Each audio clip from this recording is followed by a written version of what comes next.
बाकी सब डिस्टिंक्ट हो। तो अगर ऐसा आता है तो उसको कैसे हम लिखते कैसे हैं?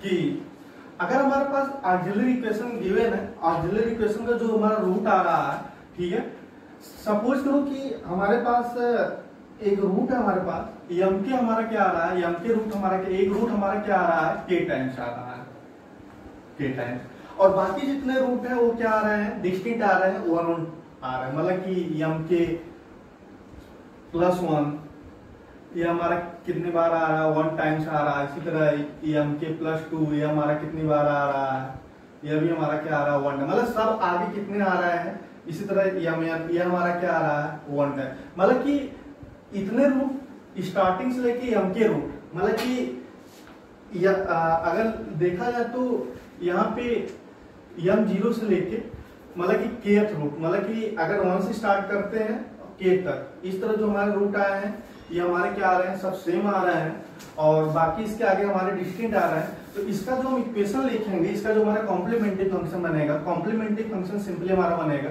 C1 + C2x + C3x² + C4x⁴ and so on, और यहाँ पे क्या आ जाएगा, C के x⁴ इतना, और यहाँ पर आ जाएगा e⁻m⁴, फिर प्लस, ठीक है, इतने हमारे क्या मिल गए, सेम रूट्स मिले हैं, तो इसको इस तरह लिखेंगे, और बाकी डिस्टिंक्ट है तो इनको फिर से कांस्टेंट हमारे कहाँ तक यूज है, सी के तक यूज हुआ है, तो अगला कांस्टेंट हम क्या यूज कर सकते हैं। यहाँ पे ध्यान देना, जो भी कांस्टेंट लेंगे सब डिस्टिंक्ट लेंगे, सेम कांस्टेंट कभी नहीं लेना है। तो सी के +1 और e⁻m⁴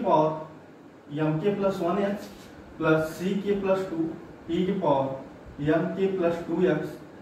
एंड सो ऑन, फिर यहाँ पे CM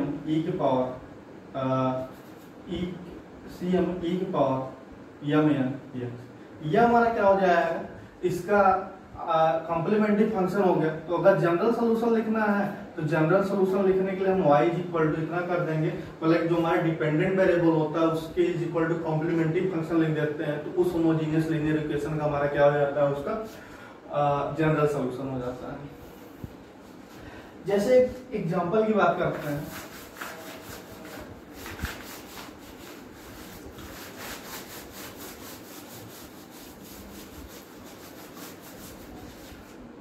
तो for example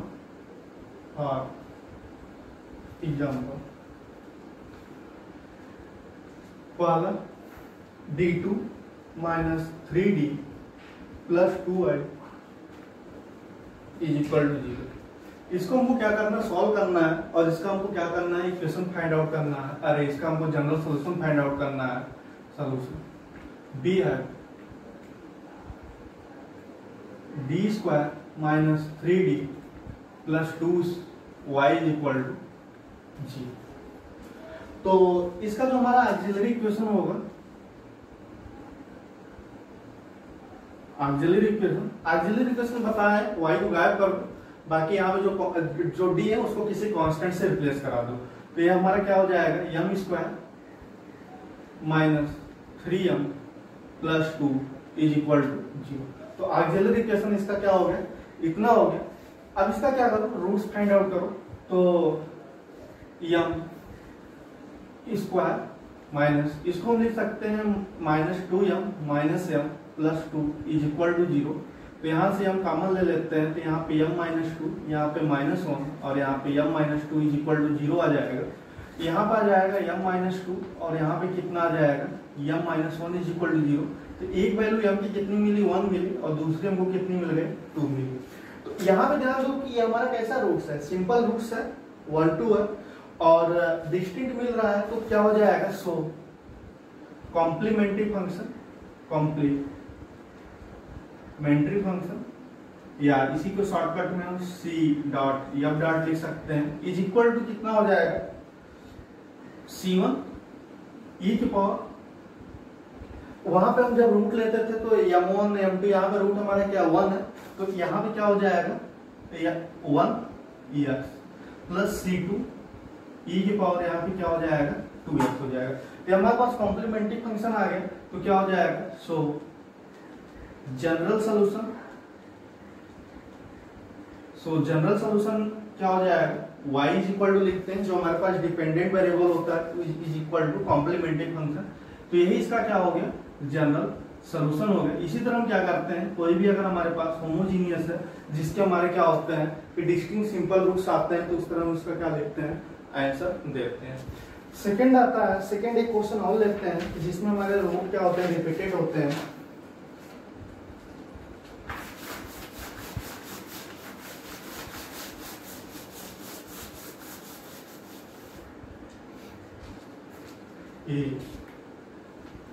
second D cube minus 3d plus 2y is equal to 0।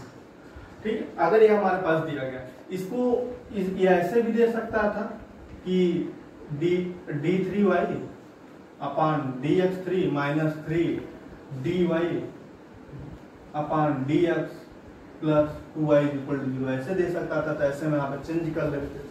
ठीक है, कुछ भी हो सकता है, ऐसे भी दे सकता है, ऐसे भी दे सकता है, अगर ऐसे दिया गया तो ऐसे चेंज कर लो।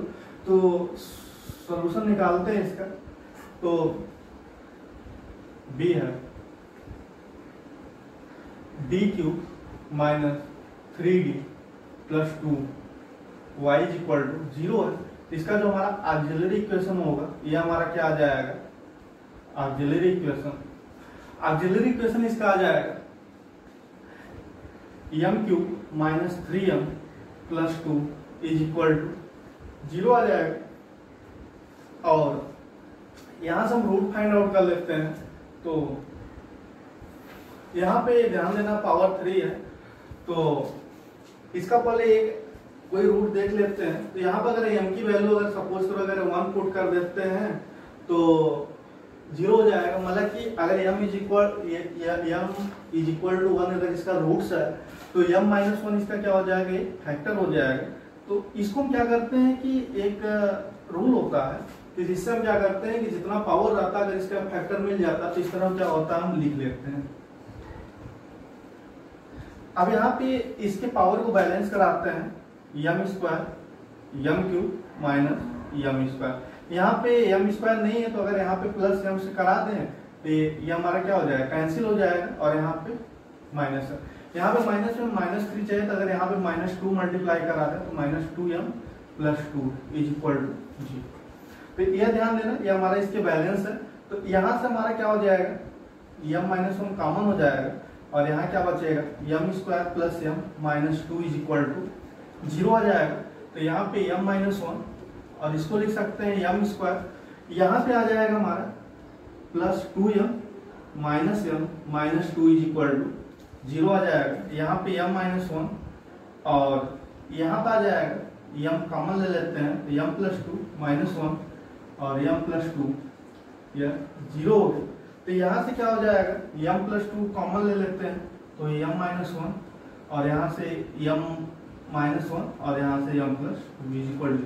तो यहाँ पे जो हमारे रूट्स आए हैं m इज इक्वल टू 1 1 2 1, मतलब कि दो रूट हमारे क्या आ जाए, सेम आ गए, एक हमारा क्या आया, डिस्टिंक्ट आया है। तो इसका जो कॉम्प्लीमेंट्री फंक्शन होगा CF जो होगा, तो ये हमारा क्या हो जाएगा, C1 प्लस C2 EX और E के पावर, यह क्या है, सेम रूट के लिए लिख रहे हैं, तो यहाँ पे क्या हो जाएगा हमारा EX और प्लस यहाँ पे C3 E के पावर 2x।